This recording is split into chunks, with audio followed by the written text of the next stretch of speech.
eu amo discutir missões e como está o cristianismo nesse continente. Oi, pessoal, tudo bem? Meu nome é Glauber Destro, aqui do canal Missões na Europa. E, como vocês sabem, como vocês veem aqui no canal, a gente sempre tem mais e mais vídeos sobre como é que está o cristianismo na Europa, em vários países desse continente, que tem cerca de 50 países, né?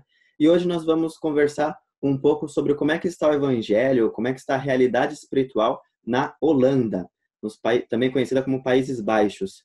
Hoje eu estou aqui com o pastor Jorge Sene, que já está há anos servindo na Holanda como pastor, e vamos conversar então sobre esse país. Oi, Jorge, tudo bem? Como é que você está? Oi, Glauber. Graças a Deus, tudo bem? É um prazer muito grande estar falando com você e também aqui nessa entrevista para o canal. Amém, legal. Então, Jorge, primeiramente para a gente conhecer, para todos conhecerem mais sobre você, então explica um pouco qual é o seu ministério atual, o que você faz aí na Holanda. Ok. Eu sou pastor e as áreas fortes que eu tenho dentro do Corpo de Cristo é na área pastoral e na área do ensino. Eu trabalho muito nisso com a igreja aqui e fora também. E na área pastoral também eu trabalho com missionários que estão no campo, oferecendo algum certo apoio nesse sentido, mas no sentido pastoral. E onde você mora? Que cidade que é aí? Eu estou numa cidade bem próxima a Amsterdã, que se chama Almere. É uma cidade que se você procurar no mapa, ou quem está vendo essa entrevista, procurar um mapa de 1950, por aí, você não vai encontrar essa nova província da Holanda. Ela não existia, aqui era o mar. Então, nós estamos no fundo do mar. A Holanda, 40% do seu território foi tirado das águas, 40%. Quer dizer que ela era bem menor. A Holanda era bem menor, então 40% saíram das águas. Aí as pessoas às vezes perguntam como é isso, né? Tem uma explicação para isso aí. E a minha cidade, Almere, ela não existia, como também a província que é Flevoland. Aqui nós temos 12 províncias apenas na nossa tão enorme Holanda, que você leva 5 horas para cruzar o país de carro. Se você não cuidar, você cruza a fronteira para a Alemanha ou para a Bélgica ou caiu no mar. Você tem só 3 opções aqui. Então, Almere é uma cidade bem nova, ela deve ter agora uns 50 anos de fundação. É a única cidade na Holanda com características de uma arquitetura futurística. Em outras cidades da Holanda, tem alguns bairros que eles criaram essa tendência, né, arquitetura holandesa, mas aqui é completamente à parte do resto do país. Então, Almere é uma cidade próxima a Amsterdã, mas nós trabalhamos nessa região, Almere, Amsterdã, até Heerhugowaard, é uma cidade próxima a Alkmaar, que é uma cidade maior. Então, uma região, um círculo de trabalho de aproximadamente 150 quilômetros. É o círculo nosso de trabalho aqui. Ok, amém, legal. Então depois a gente vai ver um pouco sobre como é que está o evangelho especificamente nessas cidades aí. Então daqui a pouco a gente vê isso. Mas eu queria saber antes com você, pastor Jorge, desde que ano você está aí servindo na Holanda? E se você serviu em outros países da Europa, como é que foi o teu processo, a caminhada missionária por aí? Nós chegamos aqui, eu me lembro, dia 16 de agosto de 1997. Nós chegamos, era bem verão, fomos mordidos pelos pernilongos holandeses, a gente jamais imaginava que haveria pernilongo na Holanda. Como há muitos canais, então tem muita água, e no verão é um pouco complicado, com muito mosquito e coisas assim. Então chegamos em agosto de 97, antes daqui, nós trabalhamos na Espanha, minha filha nasceu na Espanha, nós chegamos no dia 23 de dezembro de 93 na Espanha. Foi nossa chegada na Europa. Então, nós trabalhamos na Espanha um período, 3 anos e alguma coisa, e depois fomos ao Brasil um pequeno tempo e viemos para a Holanda em 16 de agosto de 97. Então, estamos na Europa desde 93. Amém. E vivíamos na Espanha, mas servimos em vários países da Europa, com projetos missionários, com apoio a pastores locais. Temos, graças a Deus, muitos amigos esparramados nessa Europa, e é muito bom, sempre acreditei nisso. Então, o nosso trabalho não consiste só na Holanda, mas também um trabalho a nível de Europa, de apoio, seja ir só para dar um abraço num irmão, seja ir para pregar ou para ajudar na edificação de uma igreja, como seja. Então, nós temos viajado muito nesses 93 é o quê? 93 até agora, 2019, 20 e tantos anos, muitos anos. Então, estamos aqui servindo na Europa e tem sido um grande privilégio. Uma grande escola também, né? Amém, é verdade. E escola para mim agora, nessa conversa, com tantos anos de experiência, eu vou aprender bastante aqui. Ah, Pastor Jorge, eu gostaria de saber, antes de conversar então agora mais sobre a Holanda em si, só para uma última pergunta sobre você, como é que foi o seu chamado quando você descobriu o teu processo, assim, o que você estudou, de treinamentos, até do teu chamado até você chegar a servir na Espanha, a servir na Europa aí desde 93? Com 17 anos, o Senhor me chamou. Eu conheci Jesus com 11 anos de idade. E com 12 fui batizado nas águas. Com 15 anos, infelizmente, eu esfriei na fé. Mas com 17 anos, o Senhor me chamou de volta e me deu um chamado missionário. E rapidamente eu comecei a me envolver na minha igreja local. Eu me converti numa cidade no interior de São Paulo, chamada Presidente Prudente. Talvez quem é do interior lá deve conhecer, é uma cidade conhecida. Mas depois, o meu chamado missionário aconteceu na cidade de Jundiaí, próxima a São Paulo, né? E então, com 17 anos. E ali, junto com o meu pastor, fui trabalhando na igreja local, no departamento de missões, rapidamente me envolvi com missionários. Me casei em agosto de 90 e dali nós já fomos ajudar no Uruguai e depois fomos para o México. Minha esposa, quando era solteira, trabalhou no Chile, quando solteira ainda. Depois do México, nós fomos para a Espanha e foi quando nós chegamos aqui. Então, meu chamado aconteceu na minha igreja local e depois, quando nós viemos para a Espanha, nós estávamos no Uruguai. Depois nós voltamos uma segunda vez, plantamos uma igreja no interior do Uruguai e daí lá nós entendemos do Senhor que deveríamos vir para a Espanha. Isso foi, acho que, final de 92, por aí. Nós chegamos final de 93 na Espanha. Mas o Senhor nos falou a respeito de um povo na África que Ele queria que nós alcançássemos para o Evangelho. Só que a plataforma seria Espanha, seria Europa. Então nós viemos e desde a Espanha nós viajamos muitas vezes para a África e lá orando, vendo se era do Senhor estarmos lá. E de fato, nos planos de Deus, Glauber, e todos que estão vendo essa conversa nossa aqui, muitos vão dizer assim mesmo. Às vezes a gente pensa que Deus vai nos usar de uma forma e é de outra, né? Quando Ele te dá um chamado, às vezes você pensa que você vai ser a pessoa que vai desbravar um trabalho ou qualquer coisa assim, e quando, de repente, você é uma parte do projeto. E Deus vai trazer outras pessoas para fazer uma equipe e então realizar o que está no coração de Deus. E foi isso que aconteceu.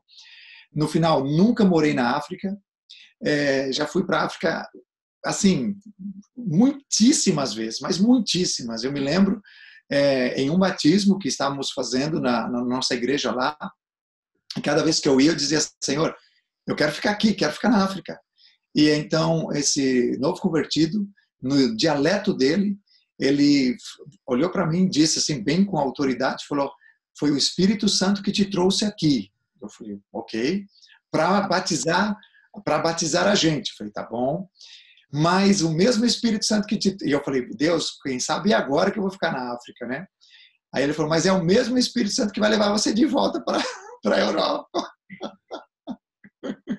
Então, a gente tem igreja lá, a gente apoia a nossa igreja, temos outros irmãos que não estão necessariamente vinculados com a igreja local, mas desde missionários e de igrejas locais apoiando, mas realmente a gente acabou entendendo que o Senhor até o momento, até agora, tem nos segurado aqui na Europa, e eu entendo sim que é um continente que tem muita carência. Então, nosso chamado acontece assim, vindo para a Europa, da Europa ir para a África, e acabou que o trabalho, a palavra de Deus se cumpre na África, mas ele nos retém aqui, e eu percebi que desde aqui a gente conseguiu fazer muito mais, tanto pela igreja na África, como também até para outros continentes, que daqui é muito fácil, aeroporto de Amsterdã, daqui conecta o mundo inteiro. Então, depois eu comecei a ver também como uma estratégia de Deus nisso, né? Então, nosso chamado desenvolve assim, meio que eu estou vindo aqui só para daqui para a África e acabei ficando aqui. Amém. Esse é um pouquinho da nossa chegada aqui na Europa, mas eu tenho convicção que essa foi a vontade do Senhor. O que Ele queria fazer na África, Ele fez, mas Ele nos tem aqui na Europa, porque entendemos que é um continente, como você sabe, e aí, às vezes, a igreja brasileira precisa dessa conscientização, né, que ainda tem esse conceito, Europa, missões na Europa, para ganhar dinheiro, para realizar seus sonhos pessoais, e esquecem que o velho continente está clamando o que era um dia um campo missionário, o que era um dia um celeiro de missionários, hoje se torna um campo missionário. E essa é a realidade nossa aqui, né? Amém, é verdade. Infelizmente. É. E falando então sobre isso, vamos ver então essa realidade na Holanda, também conhecida como Países Baixos. Países Baixos. Tem alguma diferença? Eles dizem Holanda, Países Baixos, qual que é o certo para a gente falar? Em holandês, nós dizemos aqui Nederland. Neder é uma palavra antiga no holandês para dizer baixo. E land, de terra. Então, terras baixas. Né? Terras baixas porque realmente a questão do nível do mar, e realmente estamos abaixo do nível do mar e tudo mais. Né? Então, depois, The Netherlands, em inglês, Holland. O do Holland tem uma história interessante. Porque o maior porto da Holanda, o porto mesmo internacional, não era Roterdã. Roterdã hoje continua sendo o maior porto da Europa, mas ele já perdeu de ser o maior do mundo. Parece que a China passou, né, esse porto, ele tem o maior porto do mundo lá.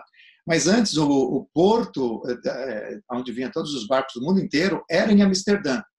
E a província de Amsterdã chama-se North Holland. Então, o pessoal vinha, os viajantes, para onde você foi? Eu fui para North Holland, Amsterdã. E aí vem um pouco dessa ideia de Holland, e essa conotação com a província de Amsterdã. Né? Porque o nome sempre foi, a tradução mais correta para o inglês é The Netherlands, que vem da palavra holandesa Nederland, terras baixas. Né? Então, porque Holland, ou em português, Holanda, tem essa conexão com Amsterdã, com o Porto, mas a palavra mais correta mesmo seria o The Netherlands, ou aqui, como falamos, Nederland, terras baixas, abaixo do nível do mar. Okay. Onde eu estou agora, né? Aqui, os peixes nadavam aqui. Pois é, puxa. Eu estou com uma pesquisa aberta aqui do Instituto Central de Estatísticas dos Países Baixos, em português, de 2015. É a última informação que eu consegui encontrar sobre a religião na Holanda, nos Países Baixos. E aqui mostra que, em 2015, já tinha 50% de irreligiosos, de pessoas sem religiões, a maioria delas que não acreditam em Deus, de ateus. 50%, muito alto esse número. Muito alto. E depois disso, em segundo plano, seria o catolicismo, com 23% de católicos, e depois o protestantismo, com 15%.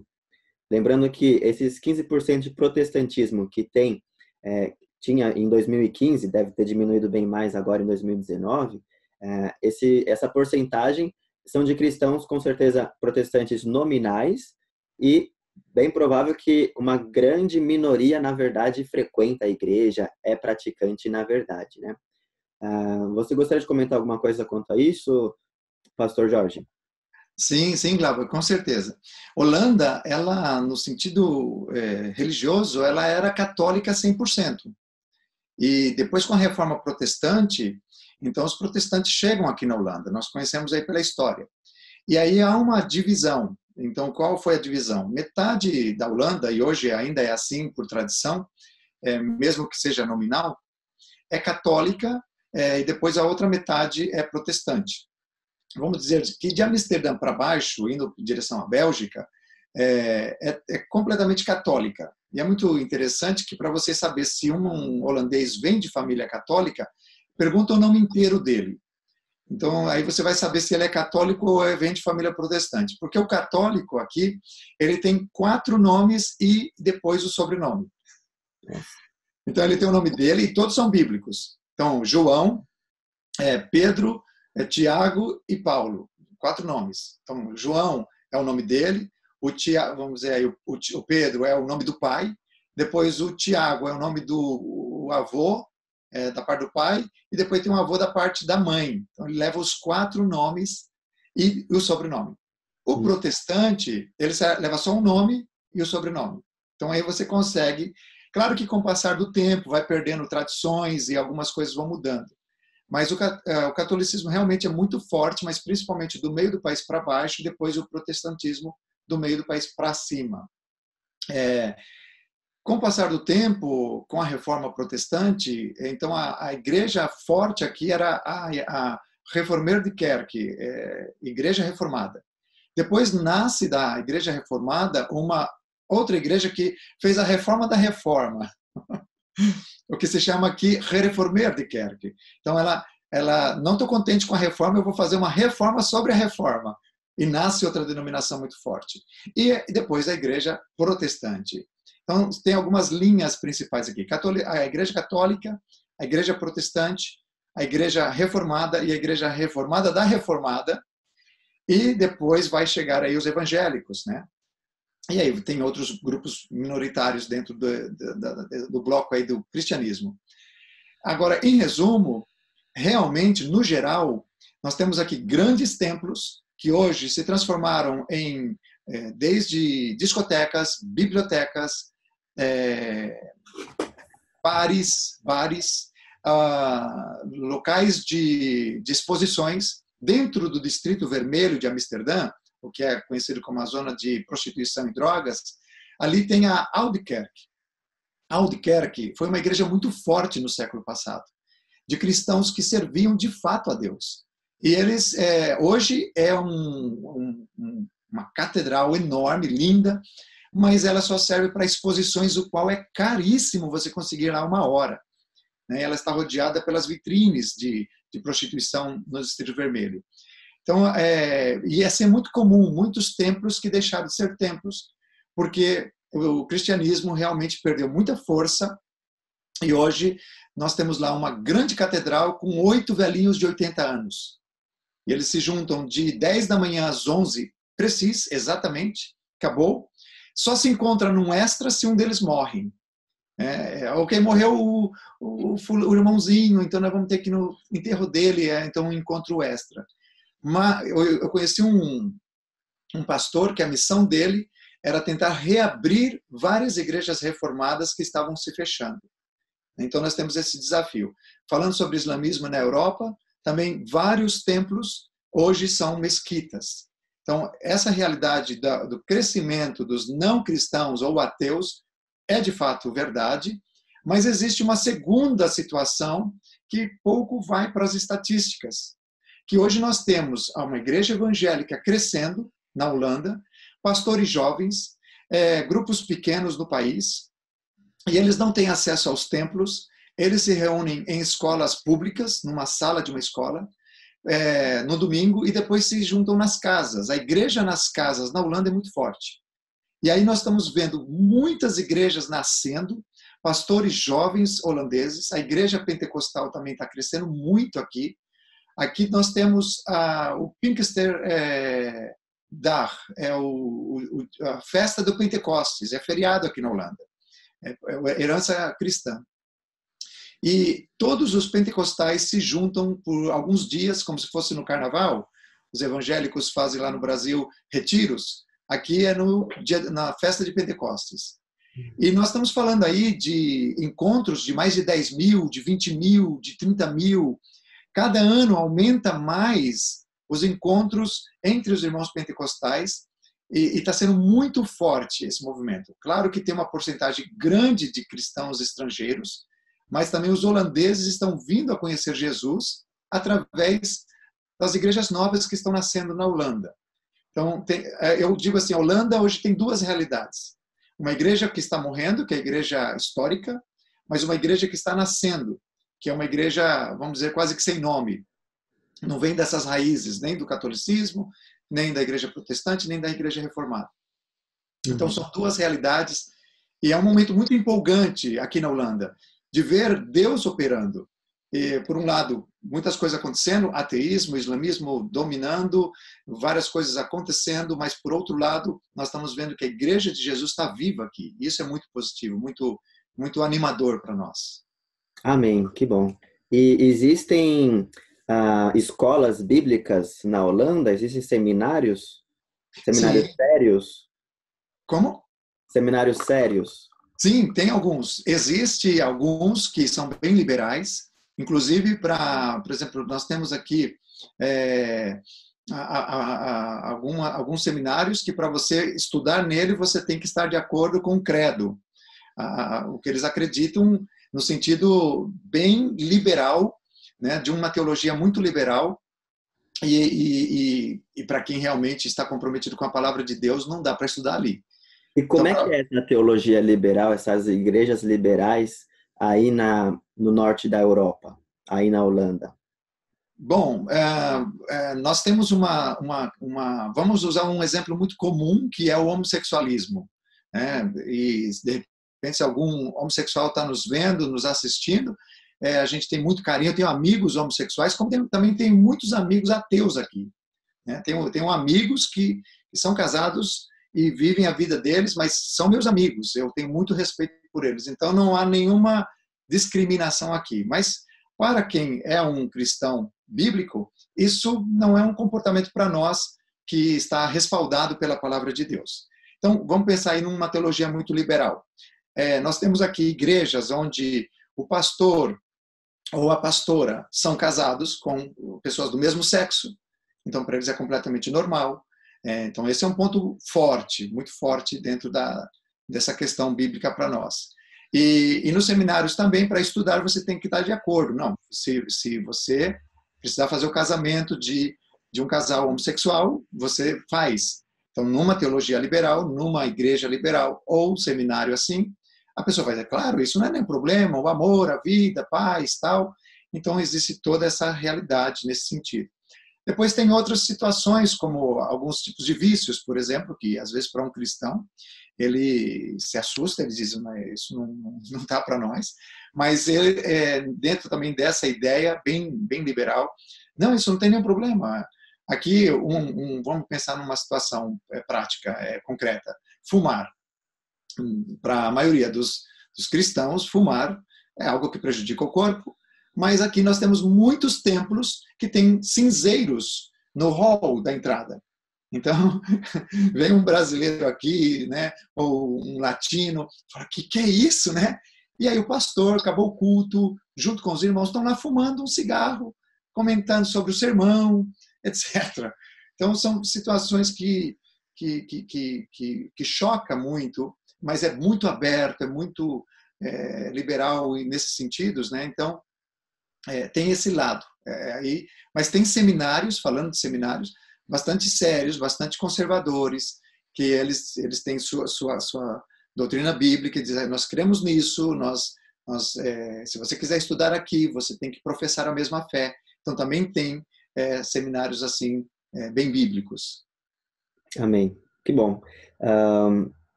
E eu estou aqui com o Google Maps aberto. Eu queria... Vamos dar uma olhada aqui no mapa. Eu queria que você comentasse um pouco por região como é que é essas diferenças que você mencionou e vamos conversar mais também especificamente na sua cidade, região que você conhece mais. Ok? Então vamos lá. Ok, vamos lá. Então aqui é a Europa. Ok. Portugal, Espanha, França. A Alemanha aqui. Tem que aproximar esse país pequenininho aí. Os Países Baixos e o Amsterdã. Então, você está em Amsterdã. Sim, numa cidade bem próxima a Amsterdã, mas, por exemplo, o local de culto nosso é em Amsterdã. Ah, ok. É aqui no centro. Isso. Nós estamos mesmo na cidade de Amsterdã, em um local bem próximo à Central Estação de Amsterdã. Então, Almere, se você vier aqui para o lado direito do mapa, aqui na minha visão aqui, ali é Almere, viu? Almere-Stad, aí, exatamente aí. Aí é Almere. Então, aí se você pegar o mapa, trazer ele mais para o meio, diminuir ele um pouquinho, bom, aí é Almere, se você diminui, aí, ok, você está vendo aqui todo um pedaço de terra que é como se ele estivesse solto. Está observando isso? Exatamente aí como você está fazendo o mouse. Essa parte não existia, nada disso existia. Essa é uma província inteira, essa província se chama Flevoland. E a capital do nosso estado aqui é essa cidade que aparece aí, Lelystad. Essa é a capital. Ok? Aí é a capital. Então, toda essa província não existia. Isso aí é tudo água. Agora, para entender um pouquinho, se você diminui o mapa, por gentileza, aí eu posso te mostrar para todos que estão vendo a gente, que nós temos aqui dois braços, dois dikes, muito importantes para nós. Aqui em cima, nós vemos ali um braço, ali uma ponte, que ela fecha. Do lado de lá, nós temos umas ilhas, a ilha de Texel, outras ilhas pequenas, duas delas, Texel é habitada e a de cima também. Mas ali, o mar entrava direto. Tá? Não tinha... Hoje, nós temos ali um dike que foi construído nos anos 30, uma obra espetacular. Naquela época, você construir e segurar o mar e ir colocando pedras e todo um sistema, morreu muita gente ali, logicamente, mas foi uma obra majestosa. E hoje é uma grande, esse é um dike, ele se chama Afsluitdijk Dike, ele tem 32 quilômetros de extensão. Ele cruza do North Holland para a... Deixa eu ver aqui, se você aproximar. Lá em cima já é Friesland. Leeuwarden é Friesland, que lá fala um outro idioma, realmente um idioma. Nós temos alguns dialetos na Holanda. Então, nós temos aqui, ele cruza lá. Então, esse é um braço. Tá? 32 quilômetros. Podem procurar eu posso escrever depois, podem procurar na internet como foi construído, enfim. Então, esse braço, ele está segurando o mar do mar não entrar na nossa província. Se esse braço se quebra, nós vamos tudo para debaixo da água. Entendi. E você disse que no sul... Oi. Sim, pois não. No sul do país é onde tem mais católicos, é isso? Isso, então o catolicismo é bem predominante porque Bélgica é bem católica e também França. Então esses dois países bem católicos têm bastante influência sobre todo o sul da Holanda, o que era antigamente 100%, né? Mas atualmente bastante. Você vê, por exemplo, o que é comum no Brasil, de repente uma estradinha e você vê um altar com uma imagem e tudo, é muito comum você ver isso no sul da Holanda. Porque da expressão mesmo da fé católica. Então, essa região de sul, ela é bem católica. E aonde que tem mais evangélicos concentrados?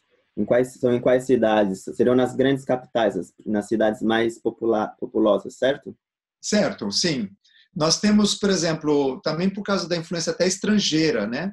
Que tem muitos cristãos estrangeiros aqui. Então, aí dá para ver Roterdão, Haia, aí mesmo o mapa está mostrando, né? Roterdão, Haia, tem Utrecht. Utrecht é o centro, é o quilômetro zero do país. Utrecht está aqui entre Haia e Roterdão, isso aí, Utrecht.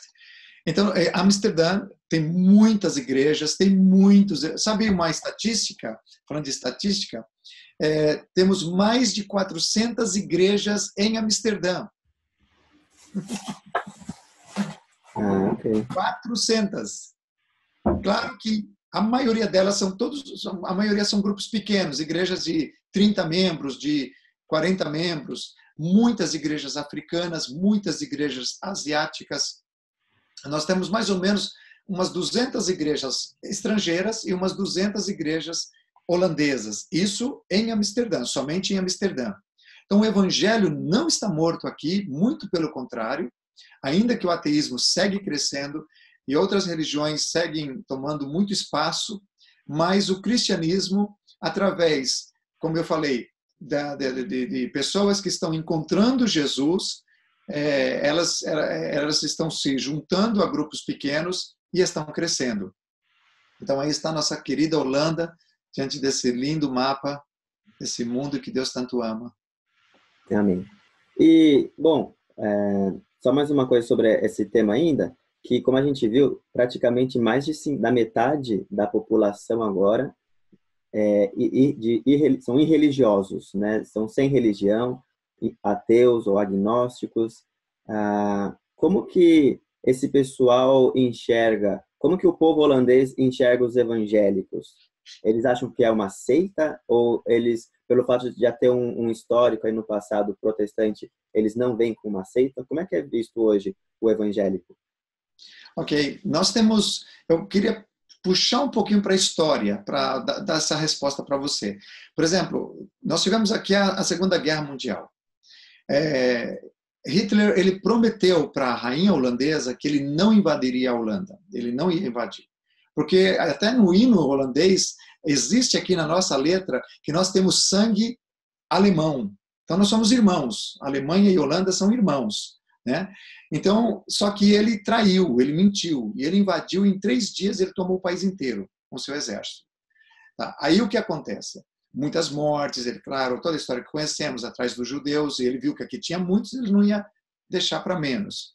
Só que isso provocou uma ruptura, que muitas famílias disseram assim, onde está Deus? Se Deus existe, por que ele deixou meu pai morrer? Porque eu vi um soldado alemão atirando no meu avô? Por que Hitler invade e destrói nosso país? Aí vem as perguntas. Perguntas que a maioria das pessoas fazem quando passa por uma tragédia. Onde está Deus? As perguntas clássicas. Por que há fome no mundo? E etc. E tal. Aqui, por que Deus permitiu tanta desgraça, tanta situação assim na guerra? Aí muitas famílias disseram o seguinte, eu prometo para mim mesmo, a partir de agora, nunca mais falarei de Deus para os meus filhos, para a minha descendência, nunca mais mencionarei Deus dentro da minha casa. Então nasce, pós-guerra, uma geração de ateus. Já nasce ateu. Ou seja, desde o lar, nada. Eu tenho amigos de 40, 50 anos, que eles disseram, nunca ouvi dentro de casa sequer mencionar a palavra Deus. Meu primeiro contato com a Bíblia foi na faculdade, foi na escola, foi no colégio, porque é como um livro comum, um livro histórico. Mas nunca que me falaram que a Bíblia era um livro de Deus. Nunca na minha casa. Então, muitos ateus, eles já vêm do berço, de lares que os pais renunciaram à fé. Outro grupo disseram, Deus não tem culpa do que aconteceu aqui na Holanda, da guerra, das mortes, nós somos culpados, o pecado, etc., do homem, etc. Então, nós seguiremos ensinando a fé para os nossos filhos. Aí nós temos uma porcentagem de holandeses que, mesmo pós-guerra, continuaram sendo cristãos. Então, nós temos hoje um grupo enorme, né, uma porcentagem grande de não cristãos e ateus, e como eles veem a igreja, eles não conseguem fazer a diferença. Evangélico, protestante, católico, não. Eles colocam tudo dentro de um pacote só. Você é religioso, né? Essa é a palavra comum aqui. Você vai numa igreja? Eles não sabem fazer a diferença. Meus amigos perguntam, Jorge, qual é a diferença da igreja católica e da igreja protestante? Eles não sabem, os ateus não sabem. Eles olham como um pacote e eles dizem, são religiosos, e nós não somos religiosos. E pensar em religião para eles é pensar que quando eles eram pequenos, muitos deles, eles eram forçados a ir para a igreja. Aí esses que vêm de famílias que nunca falaram de Deus, eles não têm nenhuma referência. Então é algo desconhecido, não necessariamente perigoso na mentalidade de um ateu holandês, ele não acha isso como um perigo, ele só entende que não é para ele. Ele só define, isso não é para mim. Eu creio em mim mesmo, creio na minha força, eu creio, Deus sou eu. Aí vem toda a ideia do ateísmo. Então, normalmente, um ateu holandês, ele não vê como um perigo a igreja. E ele não sabe diferenciar os grupos que existem dentro da fé cristã. E é um pouco, resumindo, é um pouco isso, né? Dessa questão da visão deles para nós, o que eles chamam de religiosos. Com meus amigos, eu falo, não me chame de religioso. Eu falo para eles.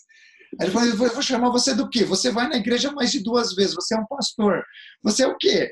Aí eu falo para eles, eu vou tentar explicar o que é seguir Jesus. Eu sou um discípulo, um seguidor de Jesus, estou tentando seguir Jesus, né? Então, eu, como pastor, a gente sabe que às vezes a gente pode ficar muito preso dentro do contexto do rebanho, de ficar pastoreando. Mas eu sempre forcei estar fora desse contexto e ter meu grupo de amigos que não conhecem Jesus. Eu tenho, através do esporte, eu jogo futebol com eles, eu estou lá com meus amigos ateus, como eu falei também, amigos homossexuais, amigos que não têm nenhum entendimento de fé. E aí vem essas perguntas, né? Vai nascendo essas perguntas, né? Eu falo, não sou um religioso, sou um seguidor de Jesus. Uhum. Mas não sei se respondi a tua pergunta sobre a visão do ateu para com a igreja ou para com a fé cristã. Eles não sabem fazer diferenças, ele só acha que não é para ele e fica de lado, né? Sim, claro. E conversando sobre isso, ainda nesse tema, você começou a mencionar mais, vendo que há tantos ateus que são gerações já, o pai, o avô já vem nesse ateísmo, e tantos outros que talvez não são ateus, mas não conhecem muito como é que é a igreja evangélica, não tem contato com a Bíblia. Quais são, então, os programas de evangelismo, as áreas, os ministérios de evangelismo que a gente pode fazer na Europa, no norte da Europa, ou aí na Holanda, né? Porque talvez tem alguns pastores, missionários ou irmãos que estão se preparando no Brasil para ir para a Europa, que estão um pouco perdidos, vendo essa realidade de ateus, de irreligiosos, né? De tanto o secularismo tão forte nos países da Europa. E como evangelizar, então? Como chegar até eles? Quais são os programas que nesses anos você tem visto que dão mais certo? Olha, mencionando o nosso pano de fundo de Brasil, né? A gente cresceu, eu cresci fazendo culto nas praças, distribuindo folhetos na rodoviária, pregando dentro de trem, né? Todas essas coisas, né? E realmente aqui não funciona muito, não. Por exemplo, a gente pode encontrar, sim, até irmãos holandeses, estrangeiros, porque o país é livre, você pode expressar o que você crê, né? Todo mundo tem que tolerar um ao outro, perdão, todo mundo tem que se respeitar. Então tem essa realidade, então, que os cristãos podem ir às ruas. E, por exemplo, na Central Estação de Amsterdã é muito comum pessoas que têm assim umas cartazes dizendo Jesus te ama. Existem ministérios aqui que no momento do pessoal saindo, né, do trabalho, passando pelas portas ali da Central Estação, tá lá, alguém dá um folheto que é algumas linhas e aí ele está lendo aquilo andando e quando ele termina de ler, ele olha, tem um grupo na frente escrito eu posso orar por você? E muitos aceitam a oração. Muitos aceitam. Mesmo ateus, porque eles entendem assim, ou que professam outra fé, enfim, muitos aceitam, porque eles entendem, você está oferecendo algo bom, uma oração. Eu quero, muitos aceitam. Então, essa é uma forma de evangelismo na rua. Fazer campanhas aqui, pensando em caixas de som, aquela estrutura, isso precisa de permissão, não porque é proibido, mas por causa que é uma questão da ordem social, né, de o volume, etc., o que vai ser feito. Mas o que funciona aqui é você gerar amigos, é você se envolver dentro do contexto deles. Não espere que eles venham para o templo, não espere.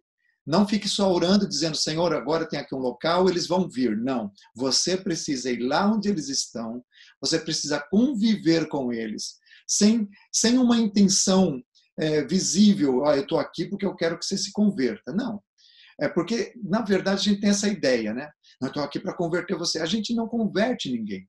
É o Espírito Santo que vai convencer a pessoa, que vai abrir os olhos para ela se converter. Eu tenho que ser apenas luz. Mas eu preciso ser luz lá no meio das trevas. Então, o que eu digo aqui, que os cristãos, até a nossa igreja, eu digo isso para os irmãos, envolvam-se com eles. Ok, o que eles gostam? O que você gosta de fazer? Eu vou numa academia, então vai para uma academia. Faça amigos lá na academia. Eu gosto de andar de bicicleta. Tem grupos aqui que só andam de bicicleta. Vai andar de bicicleta com eles. Aí eu gosto de costurar. Nós chamamos aqui Burthaus. Burthaus é casas de bairro, oferecida pela prefeitura local. Então, todo mundo que quer vai lá. Aí aprende a cozinhar, a fazer crochê, manualidades. Então, uma mulher, uma senhora cristã, vai para lá, faz amizade, seja conhecida ali. Eu moro ali naquela casa ali, todo mundo te conhece. Então, o que funciona, o evangelismo, o que funciona é quando você se dá a conhecer.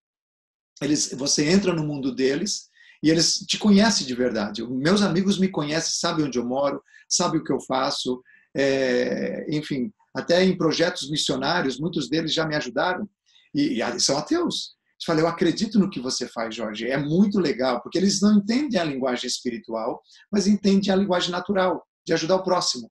Então, aqui tem muita gente muito amorosa, mesmo sem conhecer a Deus.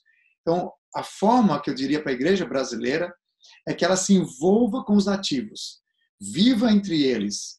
Aí eu tomo um exemplo dos nômades do deserto, né, da África, que eles disseram, o dia que vocês colocarem Jesus sobre o nosso camelo, nós vamos acreditar que Jesus é para nós. Enquanto vocês disserem que nós temos que ir para debaixo de um templo, numa estrutura de vocês, a gente não vai entender, porque nós somos nômades, nós somos do deserto. Mas se o seu Jesus sobe no nosso camelo e anda com a gente no deserto, a gente vai entender que é para nós. Então, no contexto de Europa, eu acredito que quando a gente se dá a conhecer, se envolve com eles, então aí a gente vai ter uma oportunidade de poder passar a palavra de Deus. Para mim, é o que eu chamo evangelismo pessoa a pessoa. É o evangelismo mais eficaz que nós podemos ter aqui na Europa para esse tempo, né, pós-cristão, de ateísmo, né? Então é a forma. Eu viajei com meus, só um testemunho rápido sobre isso. Nós temos um time de futebol. Aí meus amigos disseram, nós vamos jogar na Espanha contra um time de lá, veteranos, tá? Os perna de pau contra os ranca-toco. Aí nós viajamos para a Espanha. Chegamos lá, ficamos num pequeno hotel, tudo muito simples, os voos aqui baratinhos, tudo coisa muito simples. Chegamos lá um dia antes do jogo e eles começaram cerveja, cerveja, cerveja e a despejar cerveja na mesa. E aí eu disse, eu quero uma Sprite com gelo e limão. Aí eles passaram assim, vamos lá, cestinha. Eu falei, tá parecendo igreja, né? O que era a cestinha? Cada um põe 50 aí, 50 euros. Falei, caramba, 50 euros. Era 50 euros para fazer um budget, fazer como a gente chama isso? Um cofrinho. Para na hora de pagar a conta, tira daqui. Aí eu falei, mas eu vou ter que dar 50 euros? Eu falei, não, você não, porque você não bebe. A gente nem vai cobrar o teu refresco. Eles cada um tomaram, em coisa de 2 horas, umas 30 cervejas. Cada um deles. Eu tomei 3 Sprite, já estava cheio, com limão e gelo. Né? Aí, depois eles ficaram bêbados, e aí a gente ia caminhar, aí um vinha e se jogava no meu braço, falava, rapaz, que tipo de pecado você faz? Porque nós todos somos pecadores. Olha só como é que eu estou aqui. E eu vou dizer uma coisa com muito respeito, eu tenho muito respeito pelo ser humano, mas se tem uma coisa boa que eu descobri é evangelizar bêbado. Eu gosto demais. Ele fica sensível, ele fica, mas não sei, é incrível, né? Não estou dizendo que a gente tem que ir com uma cerveja para sair para o evangelismo, não. Mas o que eu quero dizer é que eu viajei com eles. O pessoal, eu percebi que no hotel onde eu ia dormir, eu fiquei na minha. Eu falei, onde eles me colocaram, eu durmo. Aí eu percebi que eles estavam resistentes. Quem vai dormir com o Jorge? Porque ele é priester. Porque o Jorge é pastor. Eu estava na minha. Eu falei, se ninguém quiser dormir, eu vou ficar tranquilo. Mas aí veio um amigo meu. Um deles ficou no meu quarto. Eu fui orar. Eu não dobrei o joelho. Eu sentei do lado da minha cama, agachei minha cabeça, e ele estava lá no telefone dele.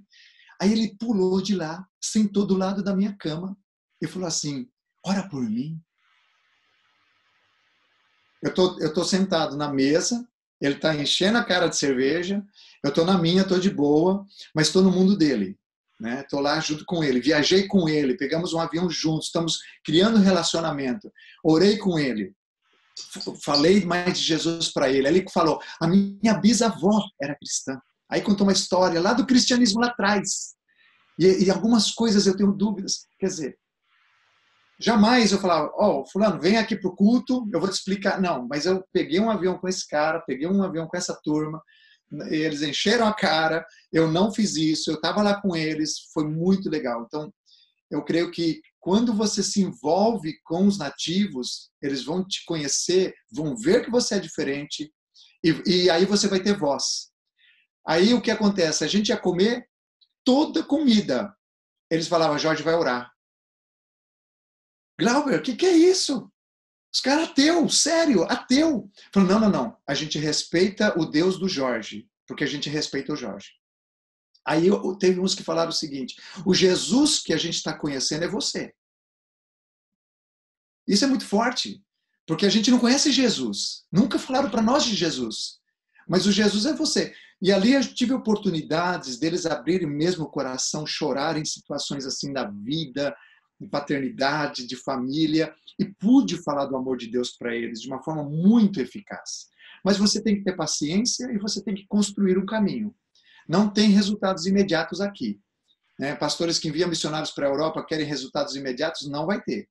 Então você tem que... É uma vida de entrega. Você vai querer resultados em 5 anos. Se você quer a Europa, pense bem o que você quer fazer, dizendo a quem está nos vendo, que é para dar a tua vida aqui. É para, se necessário for, você morrer aqui. Vim só com passagem de vinda.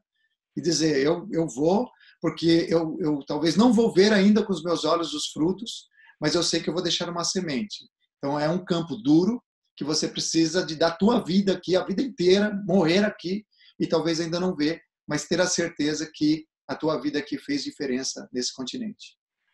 Amém. Amém. Muito obrigado, Pastor Jorge, por compartilhar esses testemunhos. Realmente nos ensina bastante sobre a realidade e a forma de evangelizar. Eu venho entrevistando muitos pastores missionários pela Europa e todos eles dizem essa mesma coisa, que o evangelismo que dá certo na Europa é o evangelismo de relacionamentos, de um por um, de você fazer amizades, diferente de países como o Brasil, como os Estados Unidos, onde a maioria é cristã, a maioria conhece já como é que são os evangélicos. Então, um evangelismo de impacto, de 5 minutos, de fazer todo o plano da salvação sem conhecer a pessoa lá na praça, dá certo quando as pessoas conhecem a igreja evangélica, tem parentes que são evangélicos. Mas numa realidade como a Europa, onde há gerações e gerações de ateus, e eles não têm contato com a Bíblia, não conversam sobre Deus, nesse caso não tem como fazer um evangelismo de impacto, um evangelismo rápido, mas sim realmente há a necessidade de fazer um relacionamento, conversar com eles, viver com eles, e é complicado porque nós pastores e missionários que servimos no Brasil e vamos para a Europa, estamos acostumados a se envolver muito com a igreja local e nossa semana, nossa agenda está muito centrada na igreja e só com isso já dá frutos, gente vem para a igreja normal. Se a gente faz essa agenda na Europa, a gente vai quebrar muito a cabeça. Poucos vão se converter porque a gente vai estar discipulando aqueles poucos que estão dentro, mas as conversões serão muito poucas. Há necessidade, sim, dos pastores, dos missionários ou de alguns irmãos da igreja evangelistas se envolverem muito com ministérios fora das 4 paredes da igreja do que principalmente dentro da igreja. É isso mesmo, pastor Jorge? É isso mesmo, Glauber. Correto. E vai de acordo com tantos outros irmãos que estão aqui no continente europeu que você já entrevistou e eles também falam a mesma coisa. É isso mesmo. Amém. E, pastor Jorge, muitos pastores no Brasil, a igreja brasileira, acredito eu, espero eu, está começando a ver com os olhos mais corretamente a realidade espiritual da Europa, em vez de focar só em determinados continentes. Eu espero que muitas pessoas, muitas igrejas venham começar a se envolver mais com o evangelismo nesse continente, que tanto necessita de avançar mais o reino de Cristo nesse continente. Então, que mensagem, que apelo você daria para aqueles que nos estão assistindo, para a igreja brasileira, em relação a essa realidade na Europa?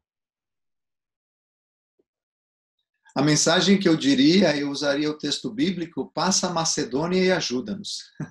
Macedônia é a Europa, né? Então, passa ao lado de cá e nos ajuda.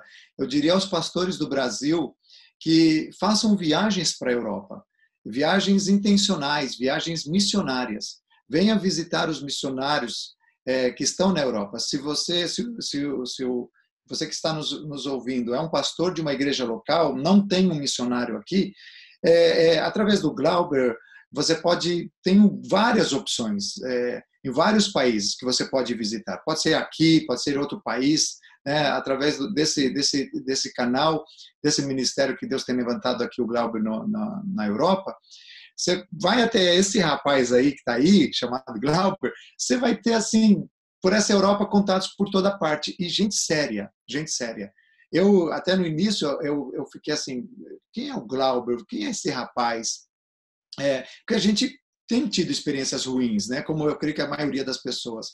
Mas eu tenho visto na caminhada com ele a seriedade do coração dele, a excelência no reino que está no coração dele.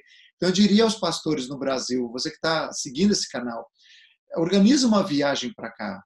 Venha ver como é a realidade de perto. Venha caminhar com um missionário aqui na Europa, em qualquer um desses países. Ore a Deus, Deus vai guiar o seu coração. E venha com essa intenção. Talvez traga uma equipe da sua igreja, talvez outros pastores, e venha ver a realidade da igreja, venha ver onde os irmãos se reúnem, venha ver os desafios aqui. Então, essa palavra que eu daria para a igreja brasileira. E entenda uma coisa que eu sempre falo em missões: você não faz missão aonde é mais barato, você faz missão aonde Deus te manda ir. Eu conheço alguns países da África, a África continua tendo necessidade, mas se a gente pegar só Nigéria e só Gana, dois países que têm grandes desafios contra o cristianismo, mas o número de cristãos nesses dois países é assustador. Igrejas gigantes, templos enormes que existem, não só lá. A África do Sul, outros países. A gente vai vendo assim o cristianismo na África, teólogos africanos, seminários africanos. O problema da África é o que nós conhecemos, a má administração do governo, de corrupção e tudo, que deixa a maioria na miséria. Mas o evangelho está chegando. Tem lugares que ainda precisa, com certeza, e eu falo isso com conhecimento de causa. Mas, às vezes, a visão do pastor brasileiro, da igreja brasileira, é África. Chegou um missionário da Europa, chegou um missionário da África, eu quero tocar no missionário africano, que trabalha lá, porque em nenhum momento eu desvalorizo missão na África, porque eu faço missão na África. Eu tenho experiências assim extraordinárias, nós temos nossa igreja lá, nossos irmãos lá. Eu amo esse continente. Mas colocando a Europa, mas eu sustento 10 missionários na América do Sul, ou 10 missionários na África, no valor de um na Europa. Então você está contabilizando. Não se faz assim missão. Você precisa entender onde Deus, o Senhor quer se mover. E entenda uma coisa, pastor do Brasil, igreja brasileira. O mundo está centralizando a Europa como ponto de partida. As maiores religiões do mundo, elas entenderam que a Europa é a plataforma. Então nós temos aí islamismo, hinduísmo, religiões fortes e outros grupos, seja filosóficos ou de linhas políticas, o que seja, eles entendem que a Europa é um ponto muito importante. Conquistou a Europa, você conquista o mundo. Porque o mundo olha para a Europa. Bom, Estados Unidos também, né, na América Latina, Estados Unidos, Europa. E essa é a plataforma.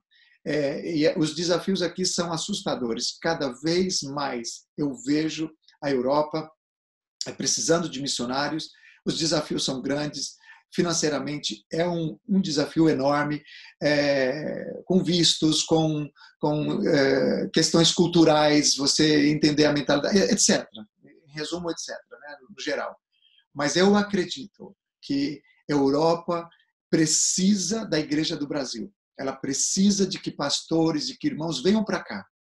Quer fazer o seu turismo? Faça porque vale a pena, é bonito. Não vamos ser assim, eu vou na Europa só com a intenção missionária. Não, teu sonho era conhecer a Torre de Paris. Meu irmão, vai conhecer a Torre de Paris. Eu quero ir lá na Torre de Pisa. Vai lá na Torre, vai onde você quiser, mas venha com esse coração para você entender o mundo espiritual desse país.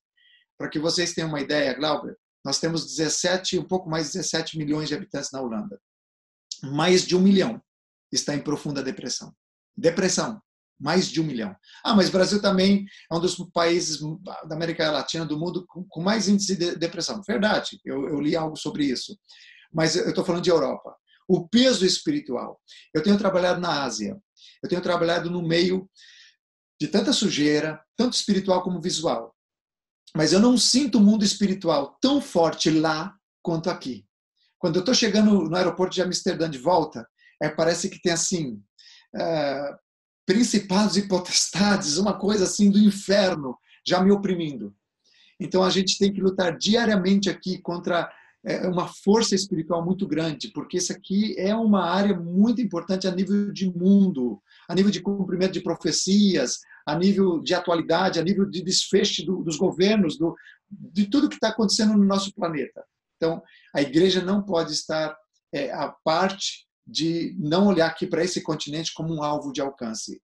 A Europa é hoje um tremendo campo missionário. Tá? Então, essa é a minha palavra que eu dou para a Igreja do Brasil. Venha para cá, venha ver com teu coração as necessidades e depois volte, envie, trabalhe. E eu tenho certeza que essa é a visão de Deus para nós. Não negligencie os outros continentes, mas nós estamos falando de Europa. Então, coloca isso no seu coração. Passa a Macedônia e ajuda-nos. Essa é a minha palavra para os pastores e a Igreja do Brasil. Amém. Glória a Deus. Obrigado, pastor Jorge Sene, receber essa conversa e discutirmos então aí sobre a realidade do evangelho na Europa, mas principalmente na Holanda.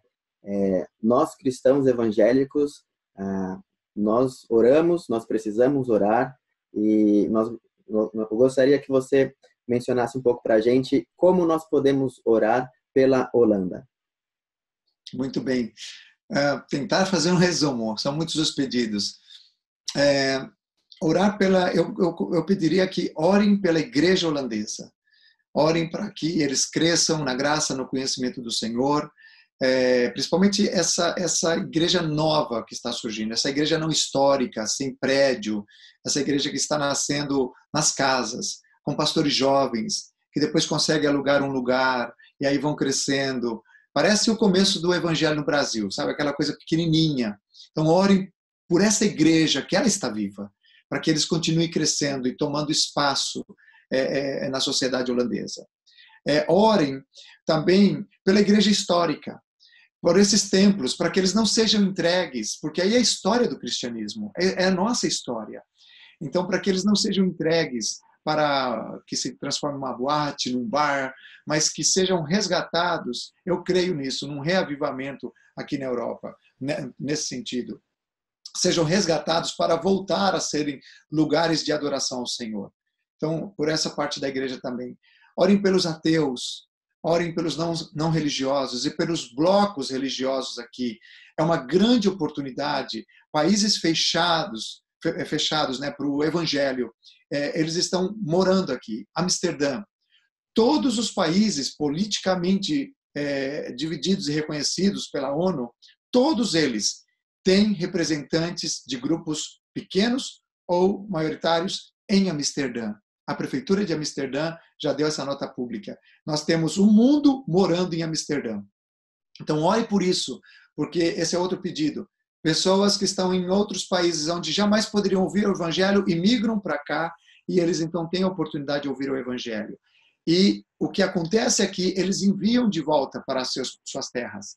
Seus parentes lá na África, na Ásia, em outros continentes, em países fechados, eles estão olhando. Meu parente está lá em Amsterdã, está lá na Europa, está lá na Holanda.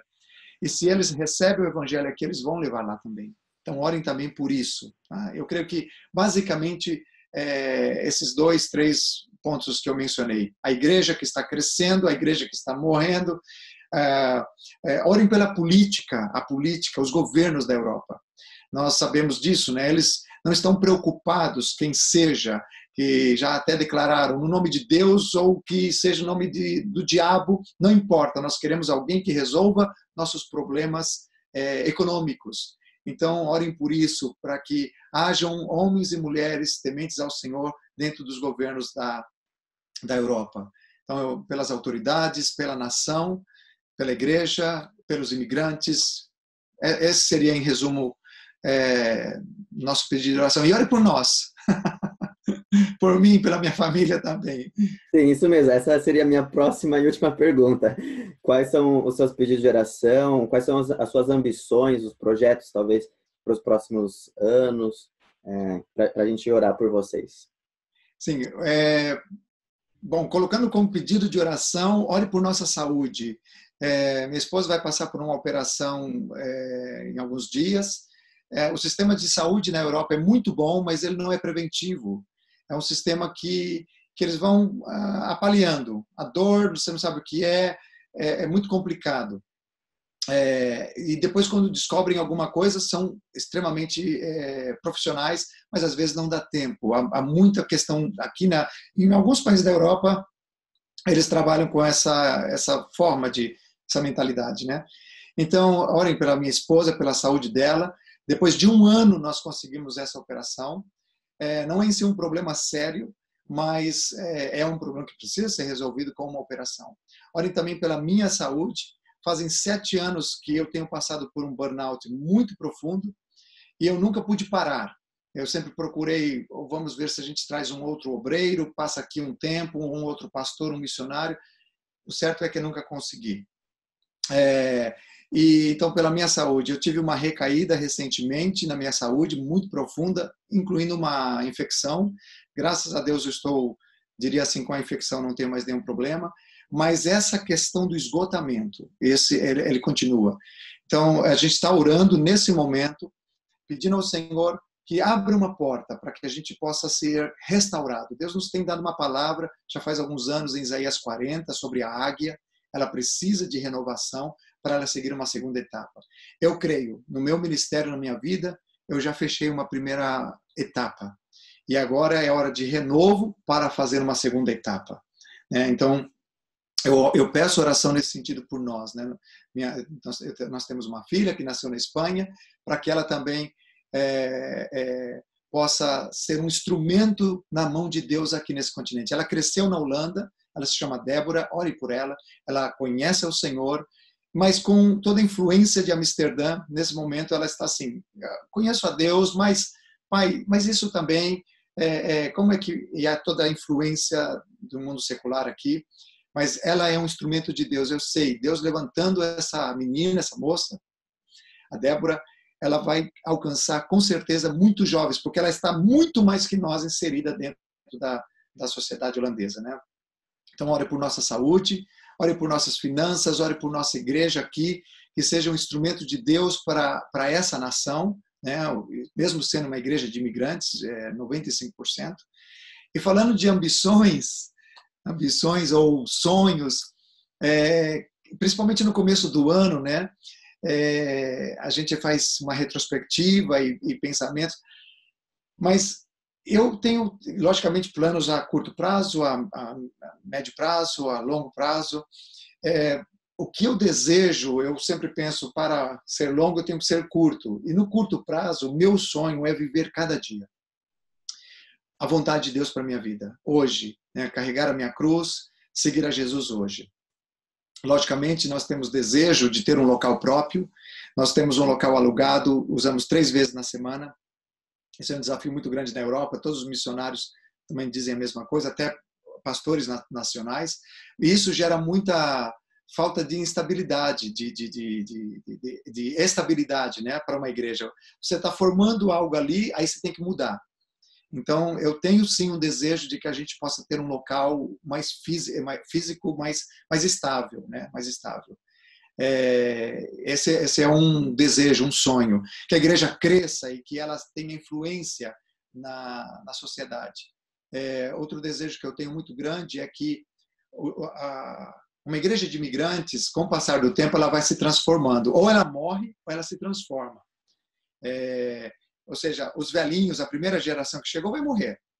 Então a gente tem que investir nos jovens para que eles alcancem o país local, no caso aqui é a Holanda. Então eu tenho um grande sonho para que os jovens de nossa igreja, que todos eles falam holandês, falam português, falam holandês, entre eles misturam realidade dos Estados Unidos, de outros países, né? A terceira, quarta geração. Então que Deus levante esta geração para que eles possam impactar, aqui no caso a Holanda, né? E eu desejo ser restaurado na minha saúde e continuar fazendo o trabalho onde Deus me chamou, que são nessas duas áreas, a área de ensino bíblico e a área de pastoreio, não só da igreja local, mas de campo. Mas acredito, nesse exato momento, Glauber, nós estamos orando por uma pausa para um tempo de restauração. Sabe, o carro está cheio de problema, tem que levar para a garagem. Então, nós estamos orando por isso, temos mentores, pastores que estão nos acompanhando, nos aconselhando, estamos organizando a igreja aqui para que fiquemos um tempo ausente daqui, mas tem já pastores amigos, a própria liderança da igreja local. Esse é o que eu desejo, porque realmente agora há um desgaste muito grande, uma dificuldade muito grande, com um burnout vindo numa quinta vez, num estado bem sério. Não sei se todos que estão nos vendo, Glauber, entendem isso. Não é uma questão de cansaço, é uma questão de que o corpo físico pode chegar num estado tão crítico de esgotamento, por isso vem a palavra aí, burnout, queimou, né, como uma vela que queimou, não tem mais nada, que qualquer órgão vital pode parar. Isso, tantos médicos aqui da Holanda já me disseram isso, como do Brasil. Falando, você chegou num estado que, da tua vida física, mental, que o coração pode parar, o cérebro pode parar. Dependendo qual órgão vital, você terá uma lesão e virá inválido para sempre ou morre.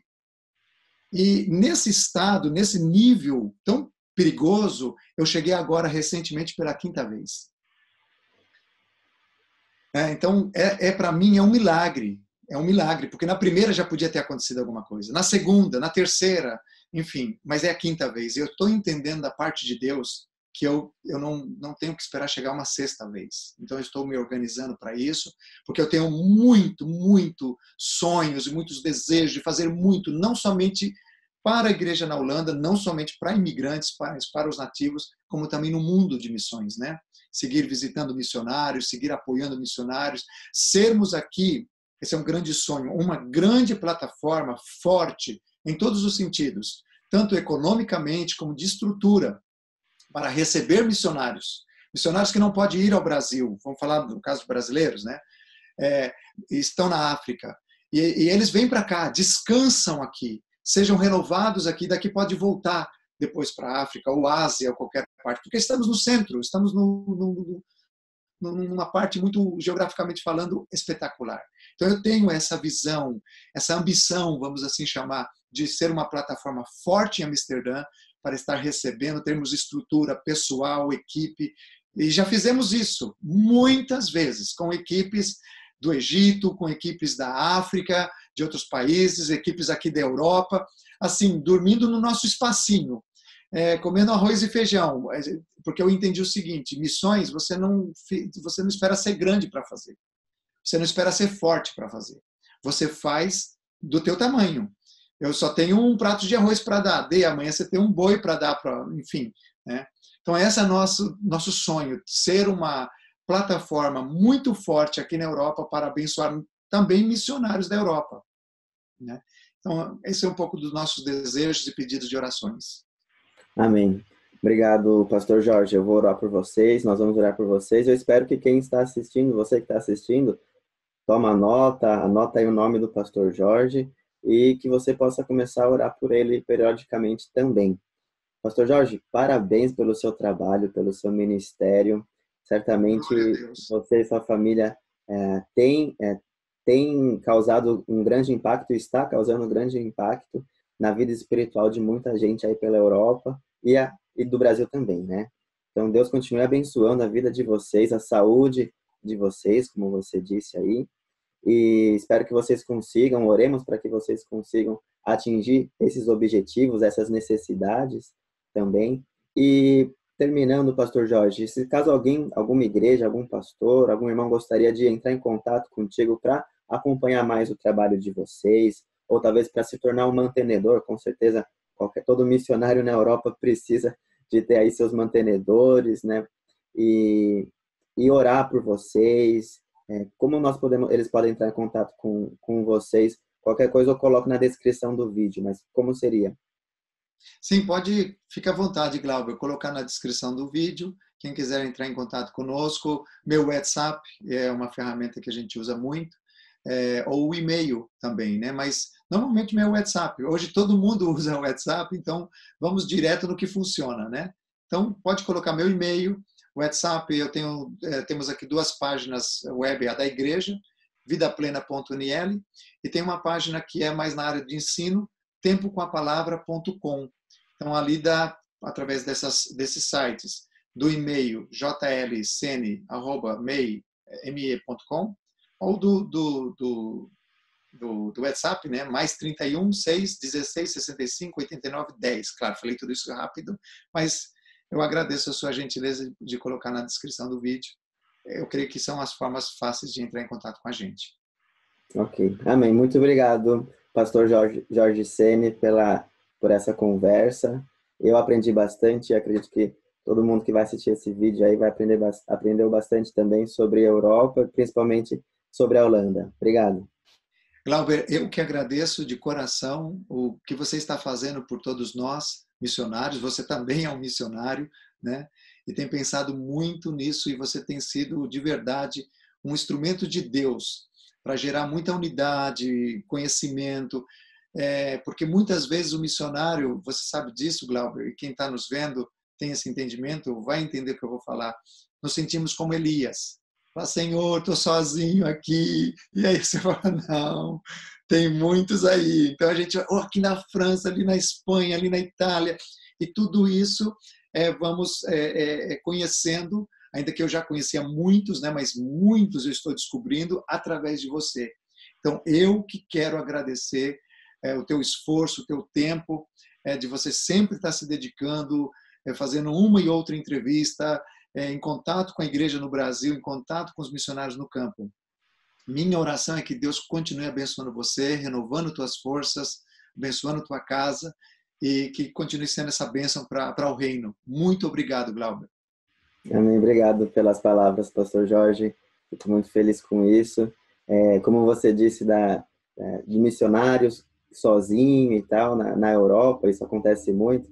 Me fez lembrar, eu sozinho servindo na Itália, país onde eu servi por cerca de 5 anos, e depois de pregar em 2 igrejas e voltando para casa no domingo, sozinho, eu chorei várias vezes, estando sozinho, fazendo a obra de Deus, mas estando sozinho. E a gente não vê aí tem essa realidade do evangelho que é bem diferente, e não só eu, outros missionários já passaram ou passam por isso, e por causa desses fatores que pouco a pouco nós temos essa intenção de juntar nós, principalmente brasileiros, né, pela Europa, para a gente se juntar e ajudar um ao outro com isso. Por causa disso que nós temos o canal Missões na Europa, temos os grupos no WhatsApp, grupos de missões na Europa, grupos divididos por países ou por regiões da Europa, como, por exemplo, missões na Itália, missões na França, missões no norte da Europa, no leste europeu, e lá há vários brasileiros que querem se envolver mais com esse país ou essa região, e vários missionários brasileiros que já estão servindo nessa região. Então, toda semana a gente conversa pelo WhatsApp sobre essas realidades, as necessidades e tudo mais. Se você quiser fazer parte sobre esse grupo, em algum desses grupos, de acordo com no seu envolvimento aí, com o chamado de Deus para você, aqui na descrição já está o link para a gente se conhecer e aí eu adiciono você em algum desses grupos. E tem aqui o canal, onde quase toda semana nós entrevistamos algum novo pastor, algum missionário da Europa. Espero que você possa se inscrever, acompanhar o canal de alguma forma e aí aprender cada vez mais sobre o Evangelho nesse continente que tanto precisa do amor de Cristo, né, a ser espalhado. Então é isso. Obrigado você que assistiu até aqui esse vídeo. Obrigado, Pastor Jorge, por essa entrevista. Obrigado, Glauber, e também para você que esteve nos acompanhando. Deus abençoe a todos, no nome de Jesus. Obrigado. Amém.